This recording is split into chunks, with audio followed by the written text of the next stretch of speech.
완전한 가을입니다. 그리고 겨울로 접어들고 있는 것 같습니다. 이럴 때 사랑하는 성도님들 평안하셨습니까? 오늘은 교회가 어떻게 세상에서 존재하며 사명 공동체로서 살아가야 하는가, 그 부분을 공부하도록 하겠습니다.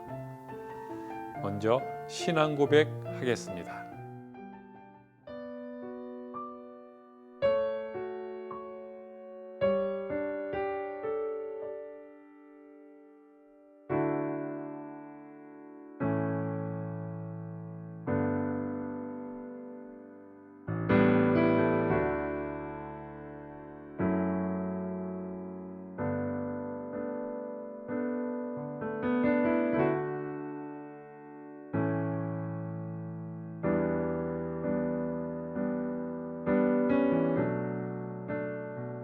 찬송가 550장을 함께 부르겠습니다.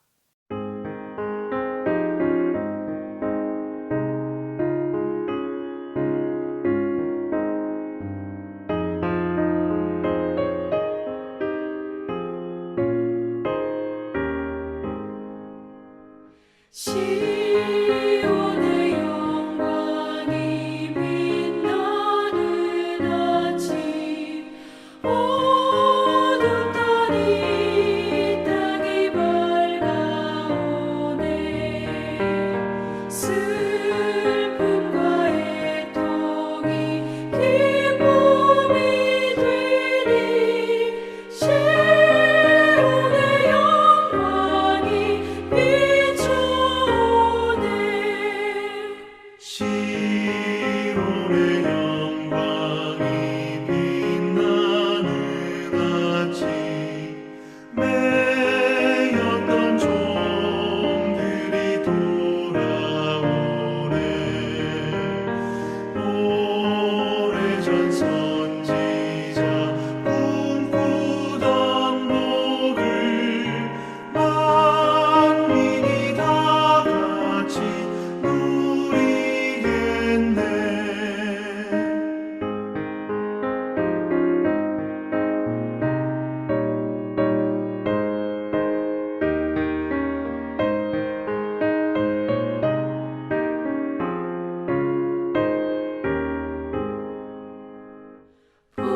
보아라 광야에 화초가 피고, 말랐던 시냇물을 흘러오네. 이 산과 저 산이 마주쳐 울려 주 예수 은총을 찬송하네. 땅들아 바다야 많은 섬들아, 찬양을 주님께 드리어라.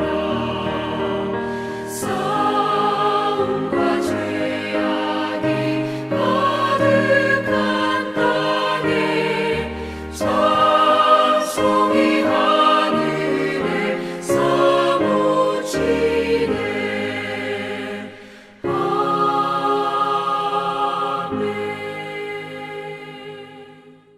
오늘 본문 말씀은 로마서 16장 19절에서 20절 말씀입니다. 너희의 순종함이 모든 사람에게 들리는지라. 그러므로 내가 너희로 말미암아 기뻐하노니 너희가 선한데 지혜롭고 악한데 미련하기를 원하노라. 평강의 하나님께서 속히 사탄을 너희 발 아래에서 상하게 하시리라. 우리 주 예수의 은혜가 너희에게 있을지어다. 우리나라 구한말 때부터 시작된 많은 열강들 사이에서의 혼란과 격동의 시기에 어린 기독교는 그러나 민족의 등불이었고 교육, 문화, 의료 모든 분야에서 선구적 역할을 감당하면서 민족의 구심점이 되었었습니다. 3.1운동을 비롯한 독립운동의 핵심이 되었고, 조선 건립 이념인 유교가 무너지면서 급속하게 유입된 근대화의 정신적 혼란 과정에서 교회는 정신적 지주가 되었고, 이 아직은 숫자적인 면에서 작았지만 그러나 그 역할은 지대했었습니다. 민족을 책임지는 그런 교회였다는 뜻입니다. 오늘 우리가 살고 있는 지금 시대에 매우 혼란스러운 환경에 처해 있다고 말할 수 있습니다. 가치관의 충돌들, 사회적 서로의 이념과의 차이, 그리고 물질 만능주의 등이 지금 우리의 신앙의 정체성을 현명하게 또 선명하게 유지해 가기가 쉽지 않은 시대를 맞고 있습니다. 이런 위기 속에서 세상 사람들과 함께 살면서 그리스도인으로서 이런 환경에서 어떻게 교회와 신자들이, 그리스도인들이 적절하게 세상을 주도하며 하나님의 뜻을 나타내는 삶을 살아갈 수 있을까 하는 질문에서 오늘 공부는 시작됩니다. 교회는 과연 이런 세대 속에서 그리고 세상을 향하여서 어떻게 능동적인 변화의 사명을 감당해야 할까요? 오늘 함께 이 부분을 나누도록 하겠습니다.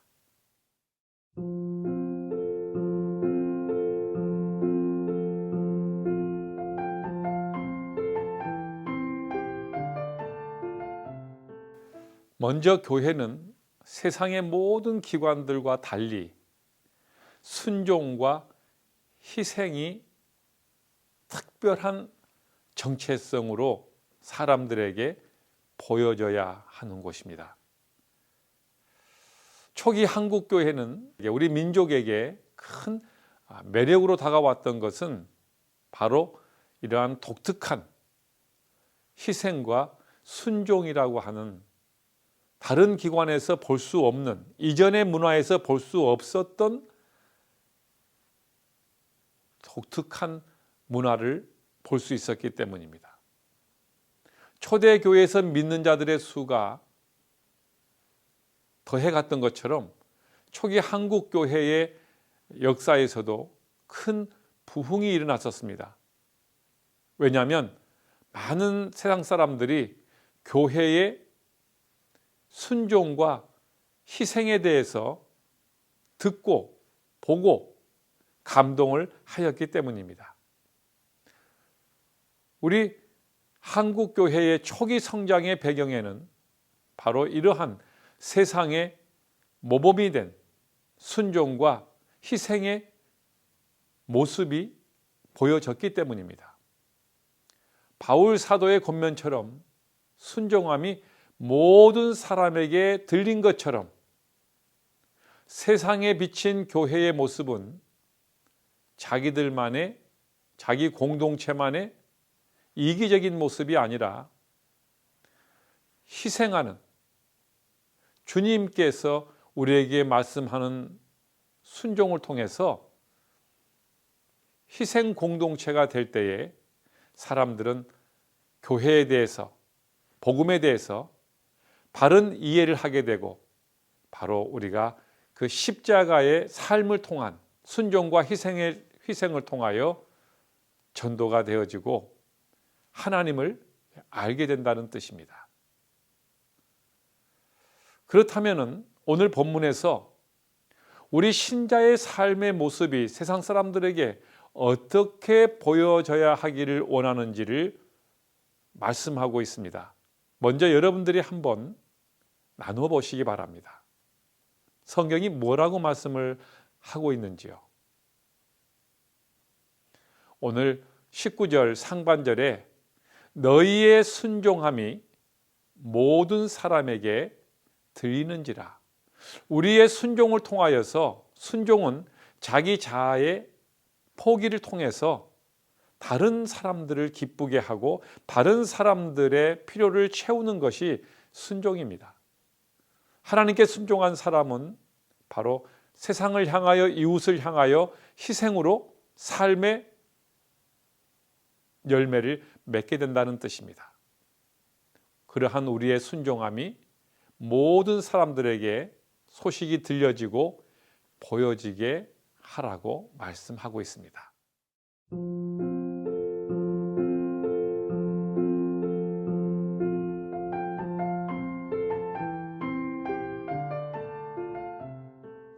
교회가 세상에 대해서, 또는 그리스도인이 세상에 대해서 어떻게 사명을 감당할 것인가 하는 주제로 공부를 하고 있습니다. 오늘 두 번째로는 지혜롭고 순결한 교회, 그리스도인이 되라고 말씀합니다. 지혜롭고 순결한,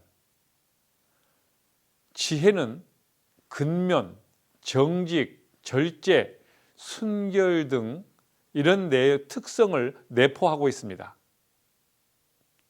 그리고 이 지혜는 사물을 정확하게 바라보고 이해하고 그 사물의 가장 적절한 방향으로 처리하는 그런 마음의 능동적인 능력을 지혜라고 말합니다.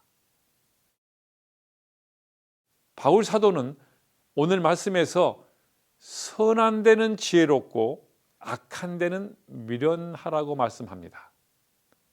지금 우리에게는 매우 지혜가 필요한 시기입니다. 동성애 문제, 차별금지법 논쟁, 낙태 논쟁, 수많은 사회적인 문제들이 지금 우리에게 질문하고 있고, 또 우리도 대답을 하거나 그 사회 속에서 처신하며 살아가야 합니다. 그때에 단순하고 또는 내가 갖고 있는 철학적 혹은 정치적인 입장에서만 이 이야기를 하다가는 하나님 앞에는 우리가 영광을 드리지 못하게 되며 하나님의 뜻을 세상에 대변하지 못하게 되고, 또는 우리가 우리의 신앙적인 입장만 이야기했을 때는 또 사회와 세상에서는 우리와 또 대화와 교류를 단절하게 되는 어려움이 있는 그런 아주 복합적이고 아주 미묘한 세심한 지혜가 필요로 하는 그런 시대에 살고 있습니다. 오늘 참된 일에는, 선한 일에는 지혜로우라 이렇게 말씀을 합니다. 지혜롭다 하는 것은 순결하다고 하는 것이 포함되어 있습니다. 하나님의 말씀에 대해서 어긋남이 없지만, 그러나 세상 사람들과의 관계에서도 세상 사람들에게 서로 대화가, 소통이 가능하도록 보편적인 또한 관계와 논리로 이야기를 해야 된다는 뜻입니다. 세상을 만족하기 위해서 하나님의 진리를 버려서도 안 되고, 하나님의 진리를 지킨다고 하면서 사람들하고 등을 돌려서도 안 된다는 겁니다. 이 양자의 사이에서 우리는 지혜로워야 된다, 그런 뜻입니다. 그리고 악한 일에 대해서는 미련하라 이렇게 말씀합니다. 악한 일에 대해서는 우리가 보다 더 명철하고 그 부분에 대해서 지나치게 가까이 다가가고 알려고 하고 하지 않도록 우리가 멀리 해야 된다는 뜻입니다. 하나님 말씀에 절대적으로 순종하는 교회는 세상 일에 대해서도 지혜롭고 순결하게 접근을 합니다. 요즘처럼 이런 다양한 논쟁들에 대해서 우리의 삶과 직결되어져 있고, 또는 교회가 이 질문에 답을 해야 되는 그런 상황 속에 있을 때에 더욱 지혜롭게 대처해야 하고 기도하며 하나님의 말씀을 분명하게 깨닫고 그 말씀의 순결함 위에서 그리고 세상에 대해서 우리가 주변에 있는 동료들과 이웃들과 우리 후대들에게 이 논쟁점들을 살아가는 우리 시대의 고민들을 순결하고 지혜롭게 풀어가야 한다는 뜻입니다. 먼저 이러한 논쟁점이 있을 때, 세상에서의 많은 문제들이 있을 때에 우리는 우리의 이야기만 하는 것이 아니라 우리의 믿음에 기초한 희생과 지혜로움과 겸손으로부터 우리는 그들에게 설득력을 가지고 그들이 이 하나님의 말씀과 또 하나님이 정하신 모든 창조의 법칙들에 동의할 수 있도록 우리의 이러한 헌신과 지혜로움이 그들이 신뢰를 가지고 동의하게 되고 따라오게 될 것입니다. 지금 우리 사회는 거대한 큰 논쟁, 즉 담론을 하고 있습니다. 한 시대를 끝내고 새로운 시대에 진입하고 있는 듯한 이 거대한 담론들, 이제 우리 신자들이 교회가 더 신실하고 더 지혜롭도록 하나님 앞에 말씀에 창념하고 기도로서 지혜를 얻어서 하나님의 이 뜻을 세상에 전하는 일에 더 능동적인 참여와 더 능동적인 표현을 할 수 있는 그런 우리 교회와 신자들이 되었으면 좋겠습니다. 그러면 세상 속에 사는 그리스도인들이 여러 상황들을 만났을 때에 어떻게 대처하라고 오늘 말씀은 권면하고 있습니까? 오늘 본문에서는 19절 하반절에서 말씀합니다. 그러므로 내가 너희로 말미암아 기뻐하노니 너희가 선한데 지혜롭고 악한데 미련하기를 원하노라. 지혜로움, 그 사물과 그 논리의 핵심을 꿰뚫고 아주 적절하고도 현명하게 대처하고 상황을 이끌어가는 마음의 능력, 이게 지혜입니다.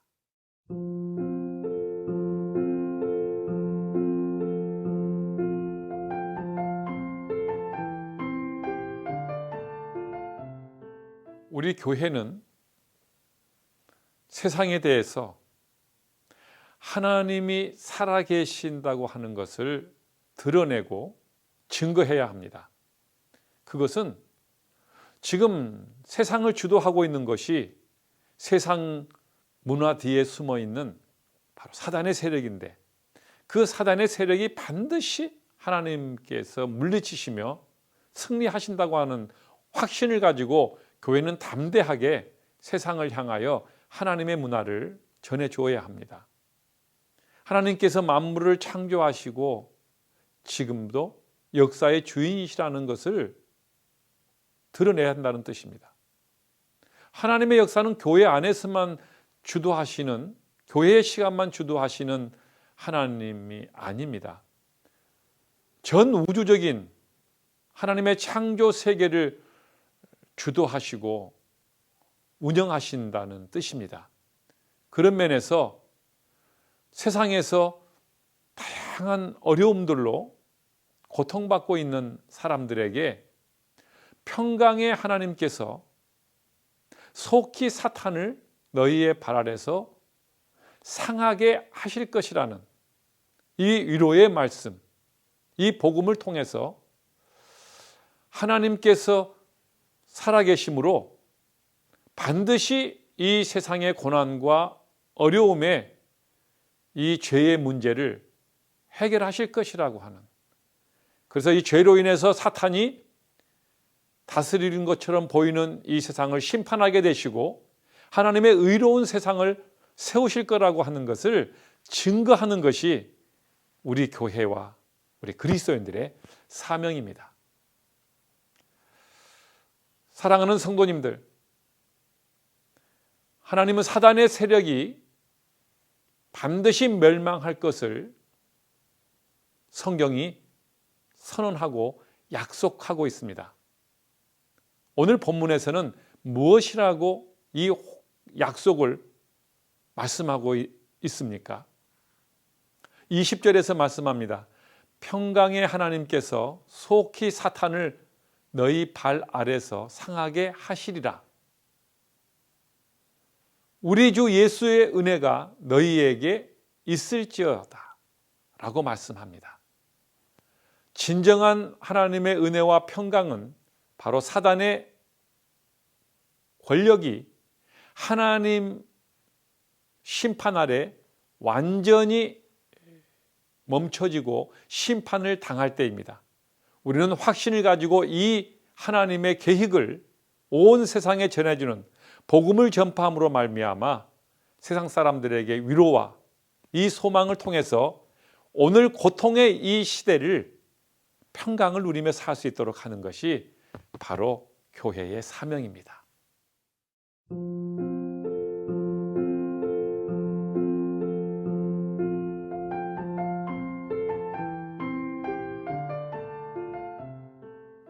사랑하는 성도님들, 지금은 참으로 큰 변화가 우리의 삶의 현장에서 압도적으로 느껴지는 그런 시대를 살고 있습니다.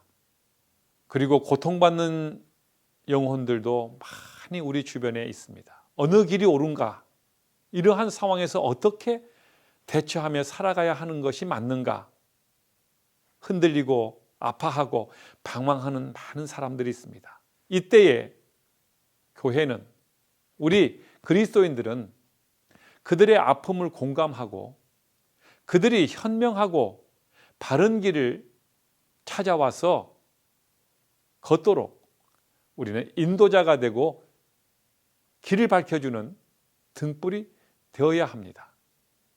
이 급변하는 혼란스러운 이 시대에 교회가 그들에게 답을 주며 지혜를 통하여서 그들에게 하나님의 품 안으로 들어올 수 있도록, 그곳에서만 평안을 누리고 진정한 이 혼돈의 세상에서 소망을 통해서 이 지상의 삶을 은혜로 살아내게 하시는 바로 그 역할이 교회의 존재의 이유로 주어져 있습니다. 우리는 이 사명을 감당할 때에 바로 바른 교회가 되는 것이며 하나님이 기뻐하는 교회라고 할 것입니다. 겨울이 오는 길목에서 사랑하는 성도님들, 더 이웃을 생각하고 이 혼란스러운 세상을 더 평강으로 어떻게 바꾸어 나갈 것인가는 바로 복음에 있고 하나님이 주시는 지혜에 있다고 하는 것을 잊지 마시고 이 사명을 함께 감당하기를 원합니다. 여러분 주변에 있는 목장의 식구들에게 또는 우리 교우들에게, 이웃들에게 부지런히 이 복음을, 소망을 전해주시기 바랍니다. 이제 찬송가 586장을 부르면서 함께 준비한 헌금을 드리겠습니다.